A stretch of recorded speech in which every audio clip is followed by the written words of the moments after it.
bruschetta with Nduja. So grilled bread is excellent, but you must have it on an Italian table. But if you make crostini out of that grilled bread, it could be even better. So let me show you some. Here we have a different selection, but the first one, let me do some ricotta. Just simple, plain ricotta on grilled bread, just like that. Like that. That's it. Let's spread that.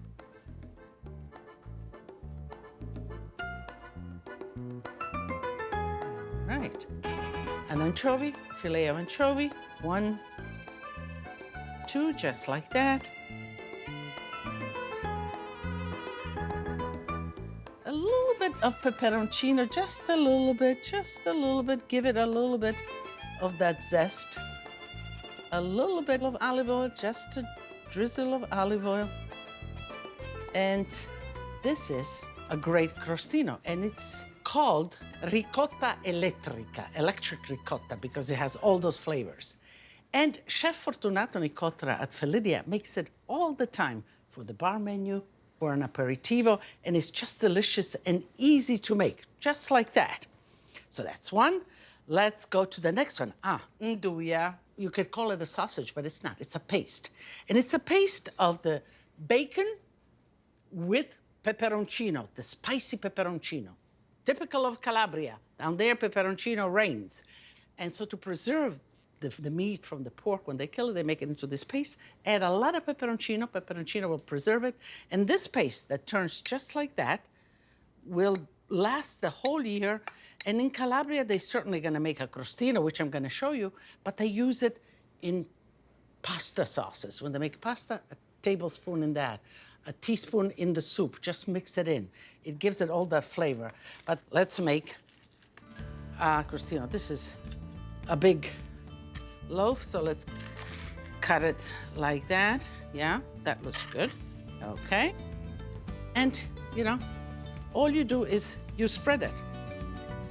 Almost like peanut butter, but it's quite different than peanut butter.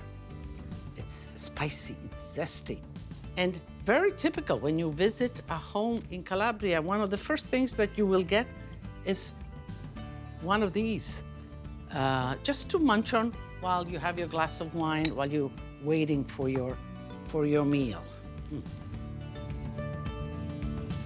Okay.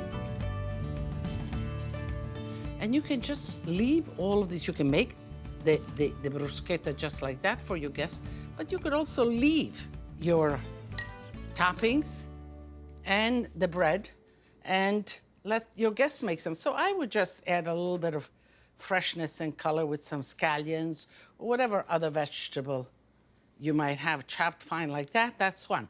Then let's see some other, what else do I have? I have roasted peppers.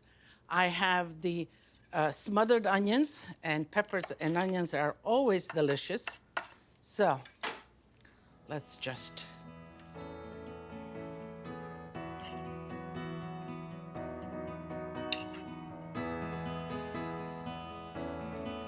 and this just, I took things that I had in the kitchen that I was getting ready or whatever. Bruschettas are as simple as that.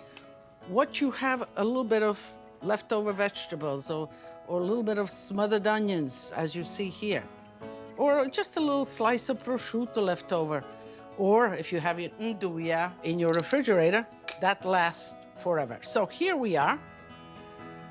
We have 3 beautiful bruschettas. I can't resist. I have that Nduja call, if you will.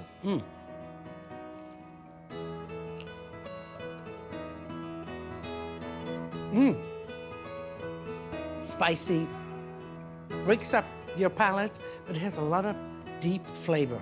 It really is delicious and easy to make.